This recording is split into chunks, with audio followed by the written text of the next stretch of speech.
Exim bank, social ইসলামী bank, union bank, global ইসলামী bank এবং first security ইসলামী bank দীর্ঘদিনের অনিয়ম আর লুটপাটে ডুবতে বসেছে। গ্রাহকদের টাকা তো দূরের কথা, দিতে পারছে না কর্মচারীদের বেতন ভাতাও।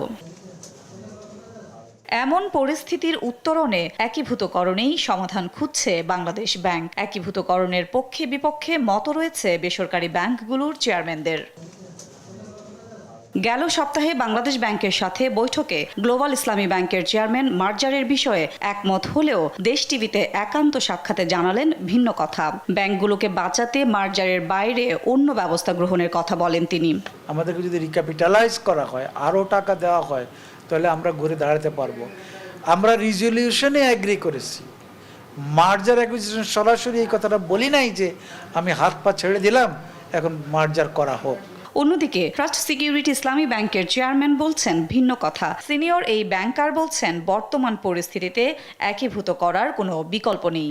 আমাদের যারা গ্রাহক রয়েছেন সেই গ্রাহকদের স্বার্থ আমরা যেভাবেই বলি না কেন, এটা অবসায়নের মাধ্যমে বা লিকুইডেশন হয়ে গেলে সেই স্বার্থ দারুণভাবে বিঘ্নিত হবে বলে আমি মনে করি।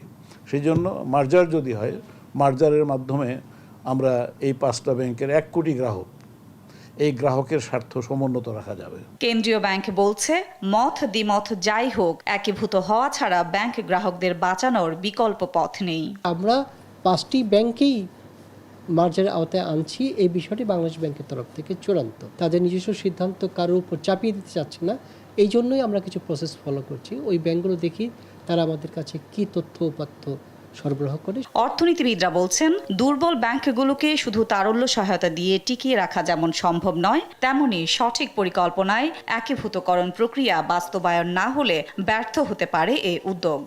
মার্জ করলে এটা হয়তো কাজ করতে পারে, কিন্তু আমরা এখনো শিওর না এটা কতখানি কাজ করবে। কারণ সবগুলো ব্যাংকেরই যদি অবস্থা খারাপ থাকে এবং এগুলো যদি একসঙ্গে যদি মার্জ করে, অনেকে বলে যে শূন্যের সঙ্গে অনেক শূন্য যোগ করলে তো শূন্যই হবে। এখন বাংলাদেশ ব্যাংকই ভালো বলতে পারবে যে এই ব্যাংকগুলোকে যখন এটাকে খতিয়ে দেখা হয় যে ঠিক আছে কিছু সমস্যা থাকলেও হয়তো মার্জ করলে ঘনীভূত ক্যাপিটাল অনেক বেশি হতে পারে। এখানে যেভাবে মার্জার করা হচ্ছে, যেভাবে মার্জার করা হচ্ছে সরকার থেকে টাকা নিয়ে, এবং এই 5টা ব্যাংকে মার্জার করার ফলে ব্যাংকগুলো কিন্তু সরকারি খাতে থাকবে, কারণ সরকারি খাতের সাকসেসের পরিমাণটা আমাদের দেশে অত বেশি না। এদিকে একীভূত হওয়ার পর নতুন ব্যাংকের নাম হতে পারে ইউনাইটেড ইসলামী ব্যাংক অথবা আল ফাতা ব্যাংক।